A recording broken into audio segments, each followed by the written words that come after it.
el deseo de ayudarnos. Hay situaciones a veces que cada uno de nosotros se enfrenta y tenemos un lindo matrimonio que ayuda mucho en esta iglesia, que ha tenido algunas situaciones de salud que enfrentar y ellos nos pidieron autorización para ayudarnos en nuestros almuerzos. Así que ellos trabajan en distintas áreas y ellos van a vender a la salida del culto unos potes de ceviche a 1.000 pesos. Yo compré 5, así que no quedan muchos. Es parte del almuerzo que tenemos hoy en mi casa. Así que, ¿dónde va a estar? ¿Afuera o acá? Afuera. Va a estar nuestra hermana María y hermano Moisés, para los que estén interesados y quieran enriquecer su almuerzo. En realidad estoy vendiendo bien el producto, ¿eh? Yo lo vi, no lo probé pero va a ser una buena experiencia bendecir a nuestros hermanos también y ayudarles en algunas situaciones que ellos están viviendo. Muy bien, en el mes de julio, un grupo de nuestros jóvenes de Renuevo estarán viajando a Puerto Montt en lo que será su congreso nacional llamado Nada es Imposible. Del 18 al 21 de julio, ahí están los datos. Va a estar predicando el pastor Ricardo Díaz y el valor es de 25.000 pesos. Van a estar casi 4 días en Puerto Montt, más el traslado. Así que ellos comparten esta información con la iglesia para que estemos orando por sus vidas. Y también si alguno de ustedes puede pensar en apadrinar, en ayudar en este tipo de actividad, por favor acérquese. Está Marjorie y Vladimir, los consejeros de Renuevo, con su hermosa hija. Así que por favor, si alguno está pensando en involucrarse en esta tarea, ayudar, recuerden que no solo ayudamos a los adolescentes, a veces ayudamos a las familias que pueden hacer que sus hijos participen en una actividad como esta. Se pueden acercar a ellos y si tienen algún otro tipo de duda sobre esto, acérquense. Ya vieron a los chicos recibiendo la ofrenda, a Caroline coordinando y a los consejeros. Pueden obtener más información sobre esta actividad. La pregunta que hemos estado intentando responder de diferentes ángulos es: ¿para qué existimos como iglesia? Y mire, voy a leer un texto que da respuesta en parte a la dinámica que se da cuando una iglesia no está distraída, cuando una iglesia está concentrada en el Evangelio y lo que yo llamaría señales de avivamiento. La palabra avivamiento es una palabra muy usada en el mundo evangélico y que dice relaciona un poco con algún tipo de expresiones, manifestaciones tal vez. Y quiero proponerles una lectura del libro de Hechos, en donde se da algunos aspectos que ustedes podríamos reconocer entre nosotros o anhelar entre nosotros. Leo: la multitud de los que habían creído era de un corazón y un alma. Miren qué linda expresión. Todos para el mismo lado. No hay división, hay reunión de esfuerzos en diferentes lugares, pero hay un espíritu y un alma. Si hay algo difícil de sostener en un grupo humano es esta idea. Y cuando yo insisto, amen a Dios, amen a la iglesia, y les he pedido más de una oportunidad, protéjanla. No hay nada más triste cuando una comunidad de fe se divide en torno, más triste y peligroso, incluso en torno a liderazgos. ¿Recuerdan la iglesia en Corinto? Este es de Pablo, este es de Pedro, este es de Apolos. No es ese el espíritu del Evangelio. Un corazón y un alma. Ninguno decía ser suyo propio nada de lo que poseía, sino que tenían todas las cosas en común. Esto habla de la generosidad. Cuidado, algo que limita mucho a esta actitud hacia una iglesia, o sea, una comunidad de fe, es el excesivo afecto por la familia biológica. ¿Sí? Uno ama tanto a su familia, y nos pasa a la mayoría, que nuestra familia es primero, ¿cierto? La familia es segundo, la familia es tercero. Y cuando ya nos cansamos, sigue siendo la familia. Eso no obedece al Evangelio. Por eso es que Jesús incluso desafía en ese sentido. El que no ama más este proyecto que lo que ama a su familia, no va a entender lo que significa ser discípulo. No somos invitados a desechar a nuestras familias, en absoluto, jamás. Pero sí debemos tener cuidado que nuestras familias biológicas se contrapongan a nuestro compromiso con la familia de la fe. ¿Sí? Todas las cosas en común. Y vean, y con gran poder los apóstoles daban testimonio de la resurrección del Señor Jesús, y abundante gracia era sobre todos ellos. Así que no había entre ellos, mire qué hermosa señal de avivamiento, diría yo, ningún necesitado. Porque todos los que poseían heredades o casas, es decir, no somos llamados a ser pobres, somos llamados a ser generosos, que es diferente. Y la generosidad implica en ocasiones desprenderme, porque mi confianza no está puesta en el dinero, está puesta en el Señor. Somos llamados a una vida sencilla, a una vida de donación constante.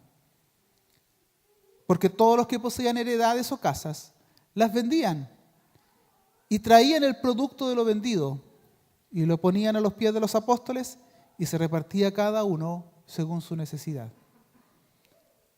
Yo creo que la iglesia local es esperanza para el mundo, de verdad. Yo por este proyecto me juego la vida. Que la gente sea capaz de no tener y defender tanto su propiedad, su montoncito de dinero, esconderlo como algunos antiguos en el pañuelo y contarlo cada cierto tiempo. No, vivir en constante donación.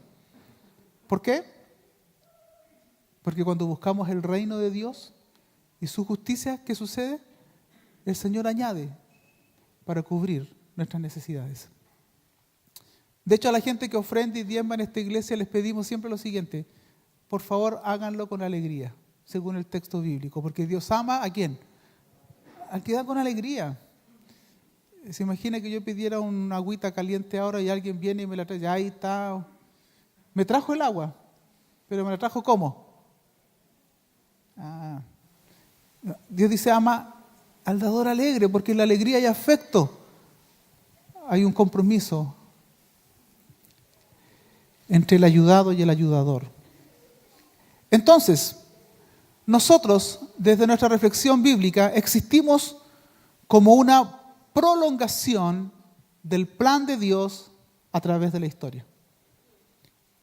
La semana pasada hablamos de que nacimos en una playa en Coronel y nos trasladamos a una playa en Galilea y nos trasladamos a Ur de los Caldeos. No voy a repetir aquello que dije la semana pasada porque parece que me excedí un poco en algunos datos, pero recorrimos como 3.000 años en 10 minutos. Pero hermano, yo creo que soy parte de ese proyecto de Dios. Y ustedes y yo como iglesia debemos asumir, nuestra misión no debe ser asumida como, Señor, ¿y qué vamos a hacer este año? ¿Qué podemos hacer? No. Somos la prolongación, la manifestación contemporánea de un proyecto de Dios a través de la historia. ¿Qué pasaría si mañana, por favor, no quiero hacer ningún juego con intenciones políticas aquí, pero qué pasaría si mañana el presidente de la República le dice, sabe, en virtud de su currículum quisiera que usted sea subsecretario de algo o sea ministro de tal cosa? No, insisto, saque todas las tendencias político-ideológicas que hay en todos nosotros. ¿Qué diría de buenas a primeras? Tal vez alguno diría, no. Pero al menos le diría a sus amigos, sabe que el presidente me está invitando a ser parte de su gobierno. No es menor, ¿verdad? Y uno no pregunta de inmediato cuánto pagan. Uno dice, wow, es el honor. Alguien pensó en ti. Alguien confía en ti. Recuerdo a una de las chinitas que vivía con nosotros, Ivana, varias de ustedes la conocieron. Y ella, cuando sabía que yo era presidente de los pastores, me decía si eso generaba sueldo, remuneración. Y yo le explicaba que no, que eso es un servicio que uno hace producto de su ministerio. Y ella me dijo algo que a mí me caló muy profundo. Porque ella me dijo, tío, pero es el honor. Para los occidentales, el honor, ¿cuánto vale? ¿Cuánto te pagan? ¿Verdad? Claro, decía, ya, pero ¿cuánto vale? ¿Cuántos perderían su vocación de servicio público si se redujeran los sueldos? Habría que verlo, ¿no? Bueno, no lo vamos a presionar. Pero, ¿cuánto vale el honor? Bueno, depende. El honor se demuestra en cuánto te pagan. Eso no es así en el reino de Dios. Pero ella acertó mucho esta idea. Tío, pero es el honor, es la confianza que se deposita. Y eso tiene un incalculable valor. Ahora, piensen en esto. Dios confía su proyecto en nosotros. Eso cambia la intención con la que nos involucramos en una tarea. Yo admiro a los políticos. Yo no sé cómo pueden pelear y al otro día tomar un café juntos sin ningún problema. No sé si les pasa eso. Uno discute con un hermano y como que no se habla un mes, por último se sienta en la fila del otro lado para no verlo, ¿no? Aunque no está bien eso, pero estos hombres se descueran por televisión. Y al otro día no tiene ningún problema en firmar un proyecto conjunto porque total lo que importa es llegar a estos acuerdos. Yo realmente lo admiro. Yo me entristezco con alguna situación, me puedo molestar con alguna situación y de pronto tengo que dar una vuelta un poco más larga para cambiar de ánimo. Ellos lo hacen con una capacidad increíble. Amigos, es el proyecto de Dios. Si hay algunos de nuestros líderes que por intenciones y motivaciones políticas, económicas, son capaces de deponer alguna mala actitud, ¿cuánto más nosotros, invitados por Dios y depositando Él su confianza en nuestras vidas para llevar adelante su proyecto? Para eso existimos, para prolongar en el mundo contemporáneo el plan de Dios, que no nació en nosotros, sino que nació en el propio corazón de Dios. La semana pasada dejé esta idea, bautistas. ¿Qué es ser bautista? Yo no voy a predicar de la denominación, voy a hablar de lo que cree la denominación, que es lo importante. Y no voy a hacerlo todo hoy día me voy a centrar en una sola cosa. Algunos datos que nos pueden ayudar. Primero, nos llamamos bautistas no por voluntad propia. Eso nos pasa a la mayoría. Yo me llamo Juan Carlos. ¿Ustedes creen que yo lo decidí? Me pusieron ese nombre y quedé como tal, ¿cierto? Para bien o para mal, mi madre siempre me decía que ella quería ponerme a mí Marco Antonio. Y yo decía, ¿se imagina casada con Cleopatra? Pensaba yo. Y por alguna extraña razón que hoy día ya no recuerdo, me llamó Juan Carlos. Medio fome que el nombre, pero ya está. Después con el tiempo uno lo aprecia, ¿cierto? Incluso hasta chistoso porque alguna gente se acerca y me dice, pastor, ¿cuál es su segundo nombre? Y yo, claro, ¿ya? Entonces yo digo, Carlos, Juan Carlos, son dos nombres. Bueno, no nos llamamos bautistas por voluntad propia. Así nos llamaron en el pasado y yo diría con una intención peyorativa, un tanto de desprecio. Nos llamaron los anabautistas, que quiere decir un poco los rebautizadores.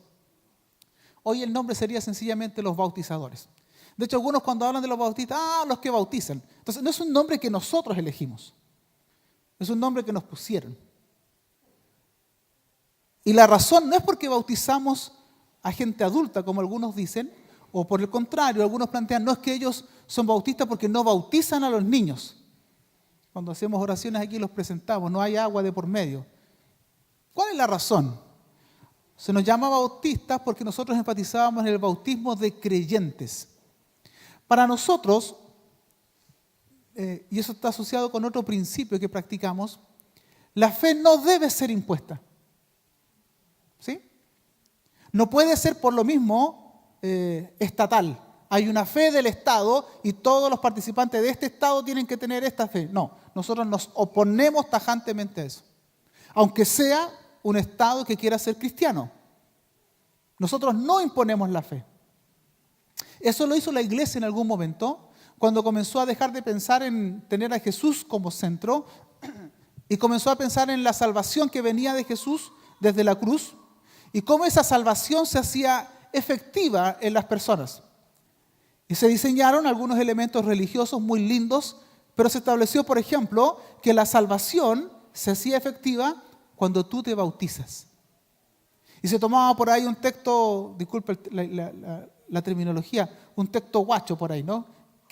Un texto guacho quiere decir que no puede ser en sí mismo un solo texto de doctrina, tiene que tener mayor apoyo bíblico. El que creyere y fuere bautizado será salvo. ¿Ve? No fue bautizado, ¿qué pasa? No fue salvo. Eso es una explicación muy torpe de ese texto por lo demás. El ladrón que estaba en la cruz, Jesús le dijo, hoy estarás conmigo en el paraíso, y no lo alcanzó a bautizar. El bautismo no salva.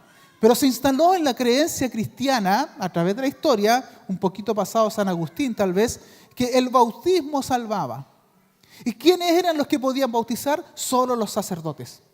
Y eso generó en una iglesia una situación muy peligrosa, que ciertos hombres comenzaron a tener poder, no solo en esta tierra, sino en el destino eterno de las personas.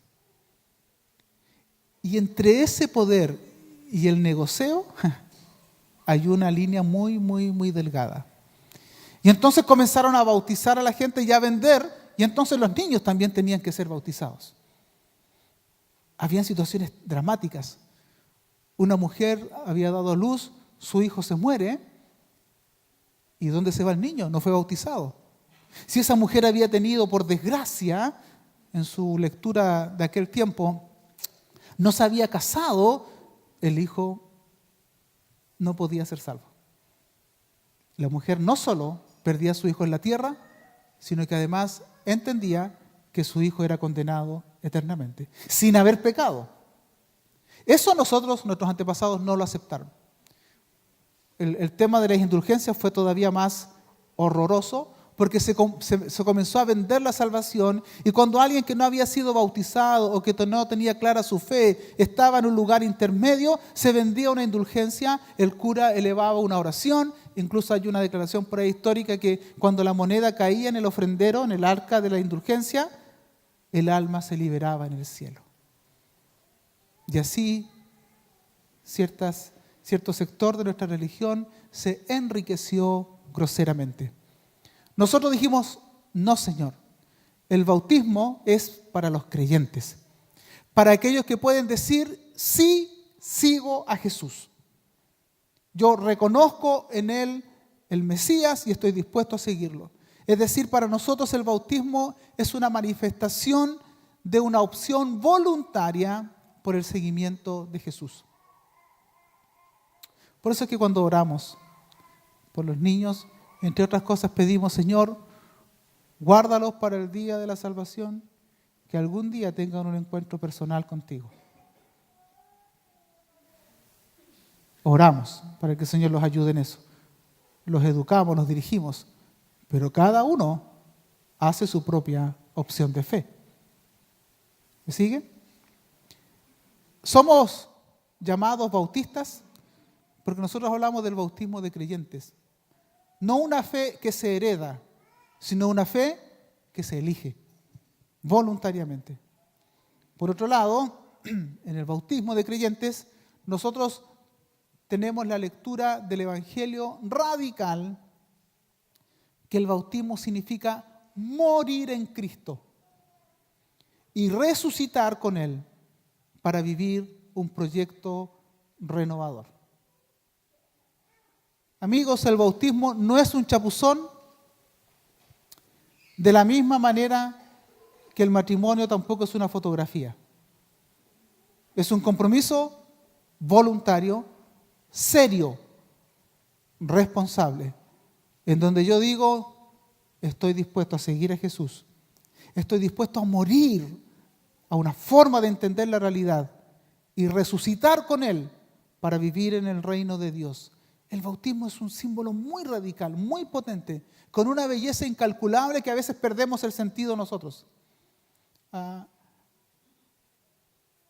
veces esperamos las mayores certezas, incluso decimos, mire, yo me voy a bautizar cuando yo esté preparado para ser. puede tener parte de sentido, pero el bautismo es la reacción al primer amor. Señor, yo te voy a seguir hasta la muerte. Y hago una opción por Jesucristo a través del bautismo. Es en el bautismo en que uno dice, dejo de pololear con Dios y me caso de una vez por todas. Cuidado que aquí podemos tener varios pololos, pololos del Señor. Y ahí estamos, pero hasta ahí llegamos. Yo quiero animarles a casarse con el Señor, si me permiten la ilustración, ¿no? El pastor Marcelo nos recordaba la semana pasada que la diferencia entre un asistente y un miembro de una comunidad es la palabra compromiso. Lo mismo sucede con Jesucristo. Entonces hay ciertos principios bautistas que nosotros hemos sostenido a través de la historia. Estos principios son compartidos por otros grupos cristianos, no son nuestros. Nosotros abrazamos estos principios. Pero estos principios surgen de la reflexión en la Escritura por una iglesia que hace misión. Nunca olviden esto, hermanos. En el curso de espiritualidad que hacemos en nuestro instituto bíblico, estamos recordando esto. La espiritualidad cristiana no es solo contemplativa, una especie de mantra o repetición etérea, metafísica, como lo diría un lolo, no es una volada espiritual nomás, no. Es estar con Dios para sumarse al proyecto de Dios. No concebimos una espiritualidad templocéntrica. La espiritualidad misional comienza mañana en su trabajo, en el bus, en el biotren, en su aula, en donde sea, en su casa. Nosotros promovemos reflexionar en la Escritura para vivir la Escritura en el mundo que nos rodea. Hay varios principios bautistas, son cerca de 9, no voy a hablar de todos ellos hoy. Voy a hablar del primero y que es el central para nosotros en esta mañana. El primer principio es el señorío de Jesucristo. Todos nuestros antepasados han reconocido, y nuestros hermanos en la fe han reconocido esto: Jesucristo es el Señor. ¿Qué significa eso? Hay varias ideas. Voy a desarrollar algunas de ellas. El señorío de Jesucristo es el principio central de nuestra fe. Incluso la Biblia es tomada como palabra de Dios en tanto da cuenta de aquel que nosotros reconocemos como Señor.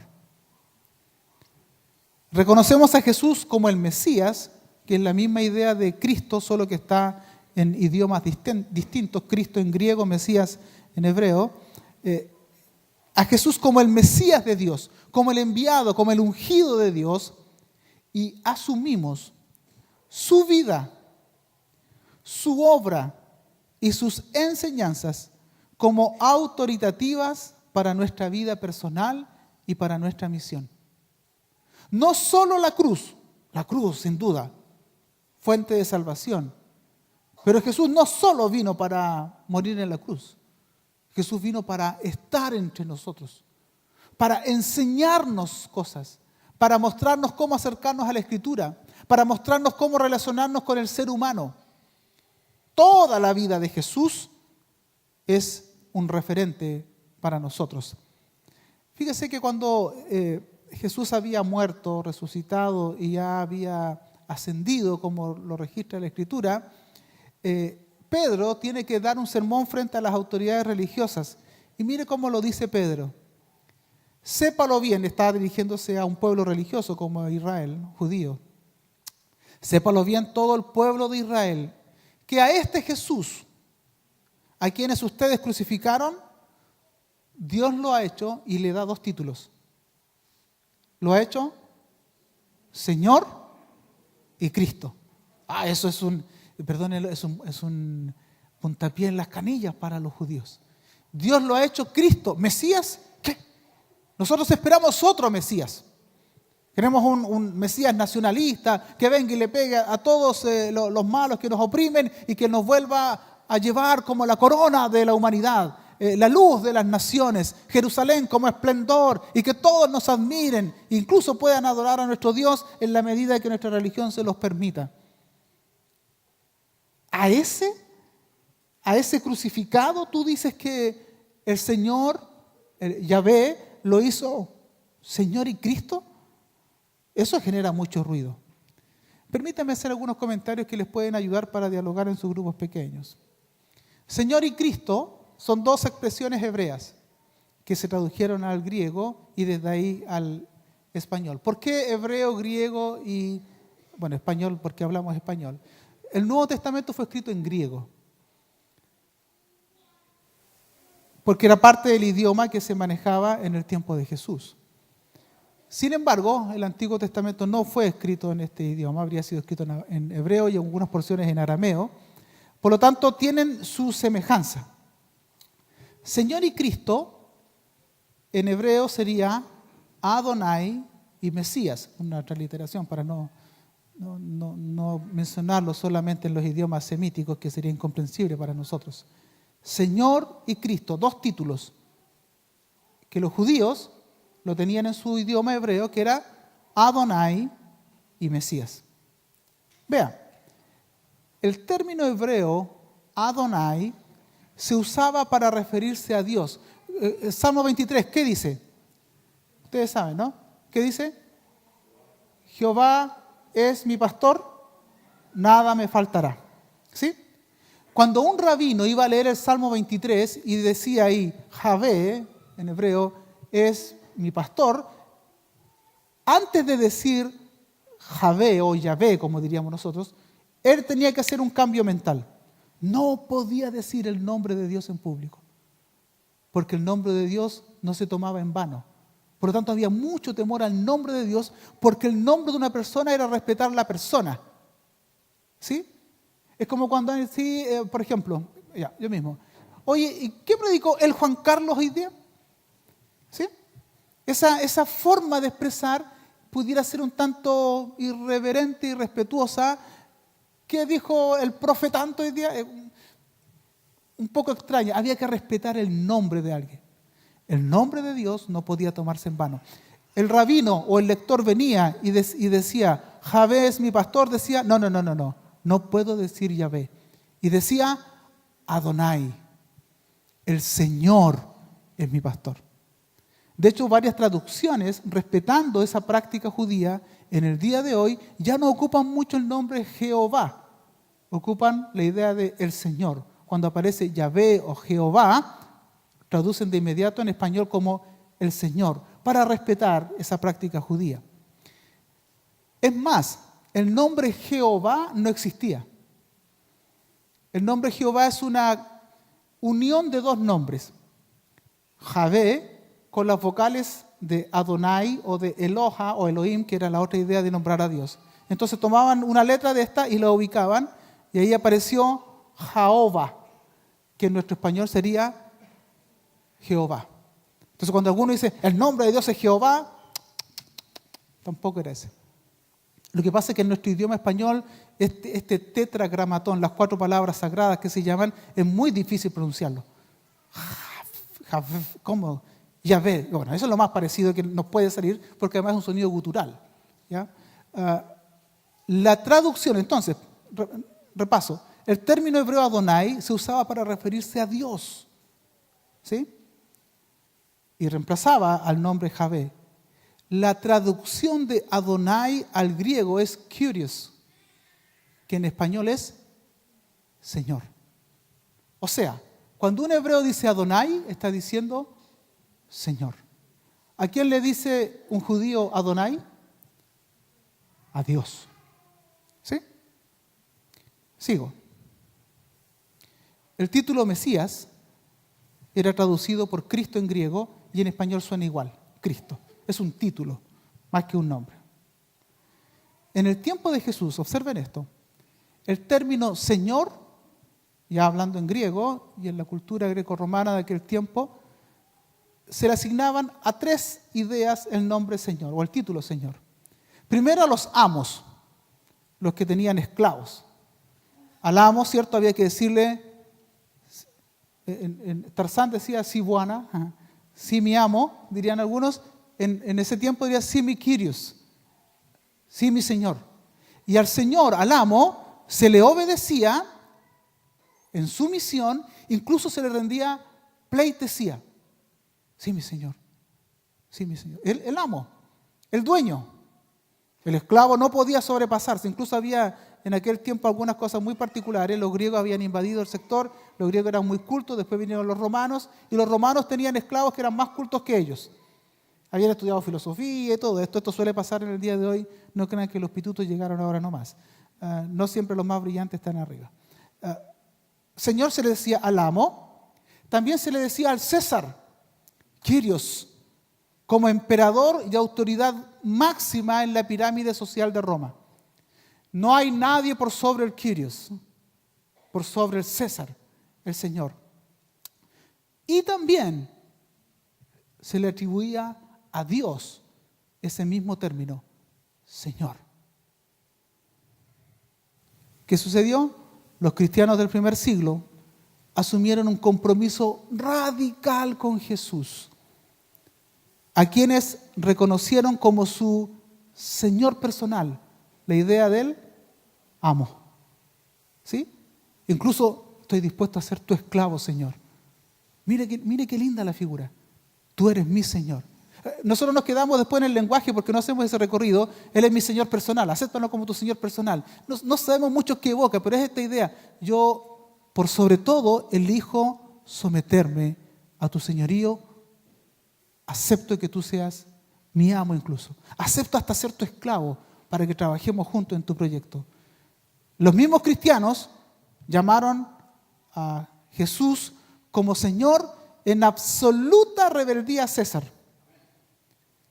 Incluso se cuenta por ahí que en algunas oportunidades de persecución, cuando estaba la idea de esta tensión del título, César es el Kyrios, César es el Señor. Y algunos cristianos decían, no, nosotros le negamos ese señorío al César. Nosotros decimos, Jesucristo es el Señor. Pero a él lo mataron, murió, nunca encontraron su cuerpo. Hay un mito de que se resucitó. Él es nuestro Señor. Si tú sigues declarando eso, te vamos a matar. Te vamos a exponer a los leones. Jesucristo es el Señor. Un compromiso radical, no mediocre. No es un compromiso de si sabe que hay mucho frío en el templo, hay mucho calor, no sabe que es muy temprano. No. Ahí o eres o no eres. No solo es mi amo, sino que le atribuyo el honor que todo este pueblo quiere atribuirle al César. Yo se lo niego al César, se lo atribuyo al Señor. Incluso es más, ese Jesús es Señor, Dios mismo entre nosotros, en contraste con la imagen de Dios que la religiosidad judía proponía. Es decir, Jesús es Señor. ¿Qué significa? Es mi amo, es mi Señor personal. Segundo, es mi máxima autoridad. Tercero, es mi Dios. Así entiendo a Dios, como Jesús lo muestra. Los bautistas, nuestro primer principio es el señorío de Jesucristo. Es decir, como partida de nuestro ministerio, como inicio de nuestro ministerio, decimos Jesucristo es el Señor. Incluso hay una práctica muy linda que a veces nosotros no la tenemos por problemas de espacio. Cuando alguien va a ser bautizado, antes de bautizar, incluso todavía le preguntan, ¿por qué te vas a bautizar? Porque reconozco a Jesucristo como el Señor de mi vida, como el Salvador de mi historia, y me comprometo a seguirlo. Y luego se bautiza. Un casamiento público con el Señor. Por lo tanto, amigos, el señorío de Jesucristo es reconocerlo como la máxima autoridad en nuestras vidas y en nuestros ministerios. Y asumimos un compromiso radical con su persona, con su enseñanza y con su obra. Los bautistas, al reconocer el señorío de Jesucristo, asumen su misión, su tarea, como una prolongación contemporánea del ministerio de Jesús y el plan de Dios en la historia. Por eso no es algo, lo que yo mencioné al principio, que se me ocurre a mí.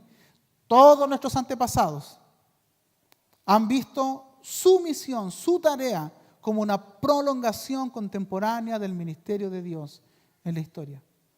Ayer estábamos redactando algunas ideas para dar testimonio histórico. Permítanme dos ejemplos muy sencillos de lo que nosotros creemos.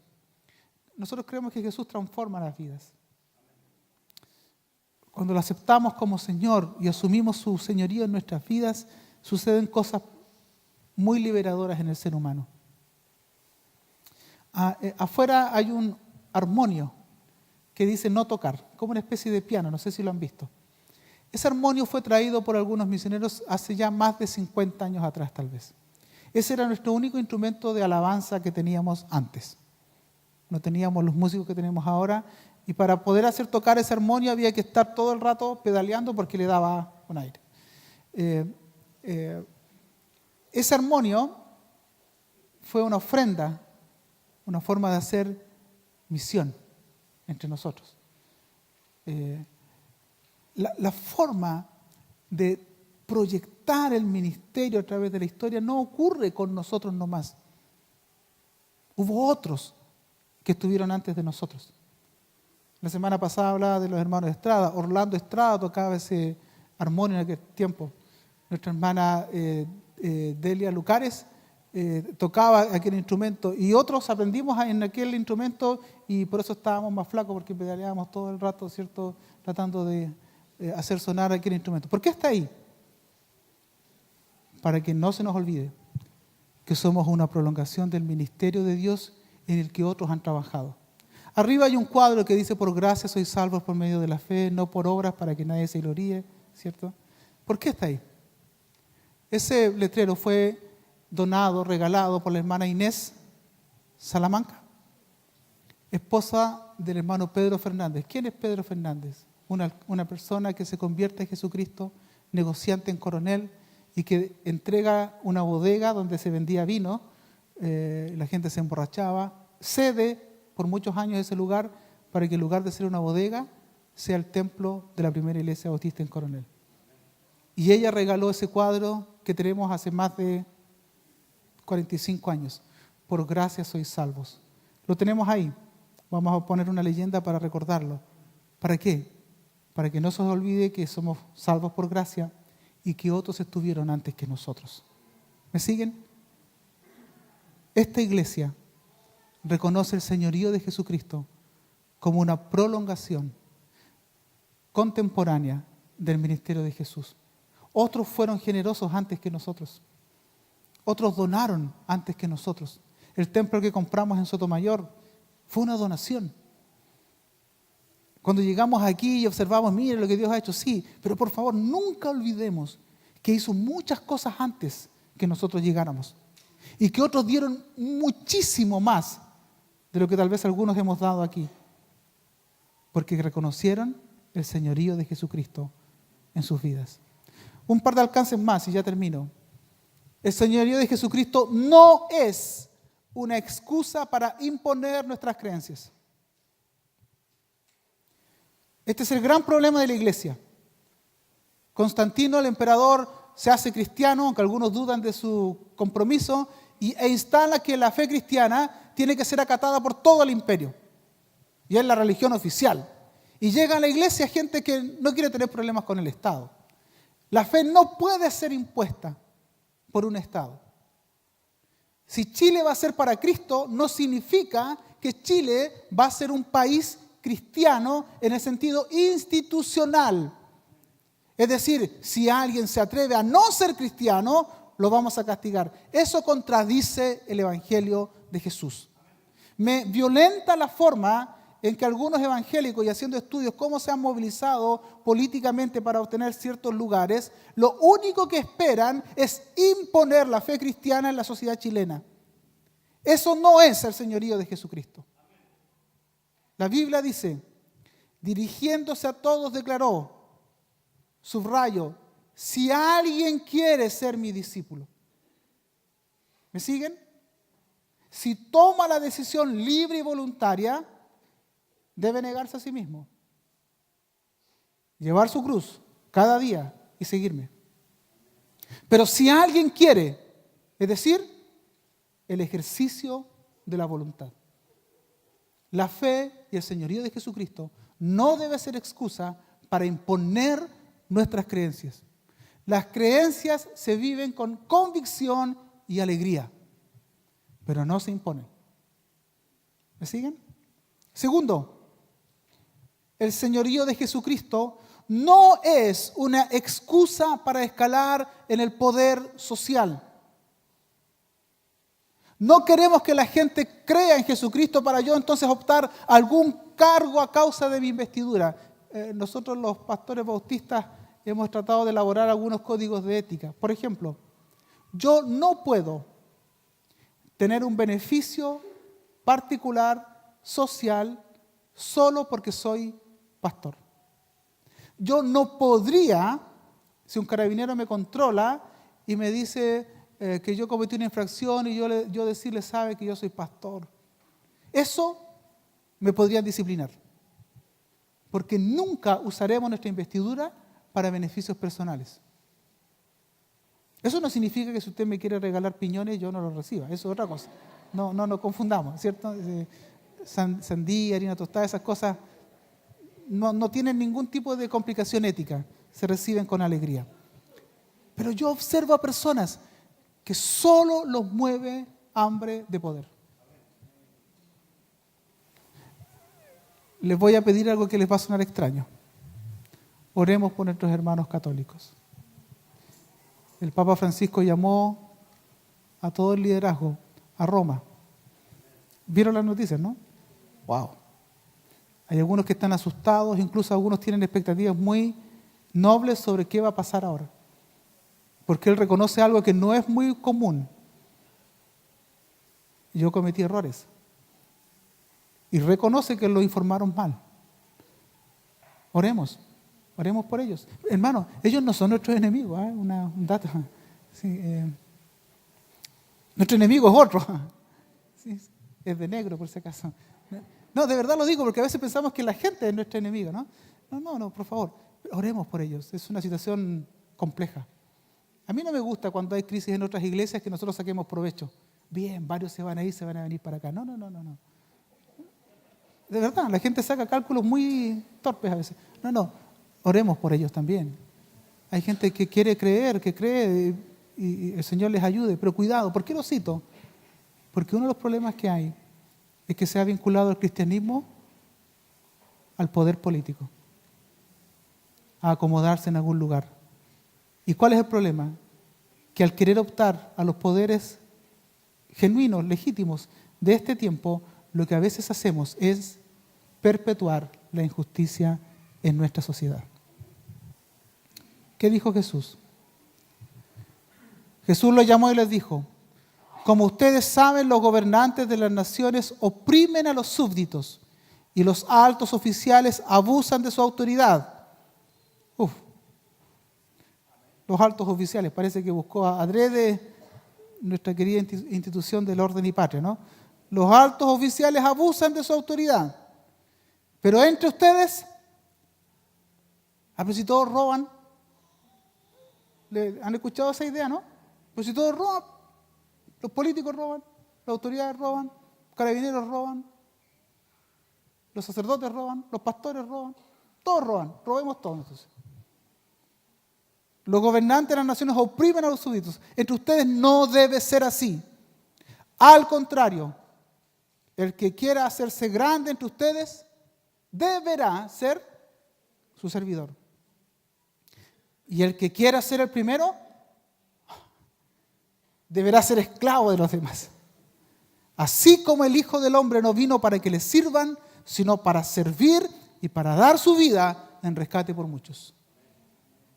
El reino de Dios no viene a validar los poderes de este tiempo. Los viene a denunciar y hace una propuesta alternativa. El señorío de Jesucristo, amigos, finalmente es asumir su autoridad. Jesús es Señor. Su proyecto, el reino de Dios, y su ejemplo de entrega como modelo para nuestra vida y para nuestra misión. Repito, el señorío de Jesucristo es asumir su autoridad. Jesús es máxima autoridad. Es mi amo, mi Señor, es mi Dios. Su proyecto, ¿cuál proyecto? El reino de Dios. Y el ejemplo de entrega como modelo para nuestra vida y misión. ¿De dónde sacó esto?